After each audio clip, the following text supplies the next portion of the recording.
নমস্কার, আপনাদের সবাইকে স্বাগত জানাই। আজকে আমি এসেছি আমার বাড়ির কুকুরটাকে চান করাবো। ওর নাম লাকি। কদিন ধরেই ভাবছি চান করাবো, চান করানো হচ্ছে না। তো এই চান করাতে আজকে করবো। তো কিন্তু করতে করতে আমার গামছা খুলে যাচ্ছিল।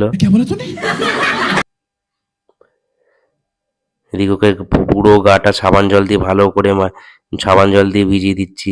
গায়ের যত ধুলো ময়লা সব উঠে যাবে বলে। তো এদিকে ও সারাদিন এই দিক ওই দিক সেই দিক করে ঘুরে বেড়াবে। কখনো এক জায়গায় বসে থাকবে না, খালি ঘুমোনোটা বাদে। পা ফা পুরো ময়লায় ভর্তি ছিল, অনেকদিন চান করানো হয়নি। শীতকালটাও চান একবারেই করতে চাইতো না, তাই শীতটা একটু কমেছে, এই চান করাচ্ছি। মাঝখানে করিয়েছিলাম একবার দুবার। আমার মেয়ে এসে গেছে ক্যামেরা দেখে। গায়েটা ভালোভাবে সাবান জলটা ধুয়ে দিচ্ছি পাইপ দিয়ে। এবার চুপ করে ও দাঁড়িয়ে আছে, আবার দেখে নিল, লেজটা নেড়ে দিল।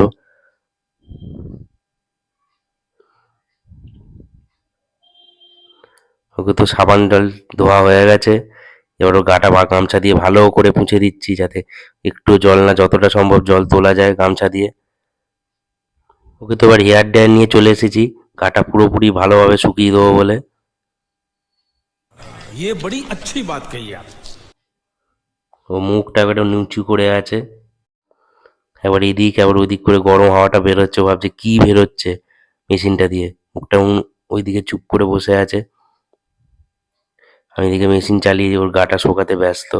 মুখটা ওইদিকে করে আছে। আর উঠেও পড়লো একবার। তো ব্লগটা কেমন লাগলো আপনারা জানাবেন। তো তোমার আজকের মতো টাটা, বাই বাই।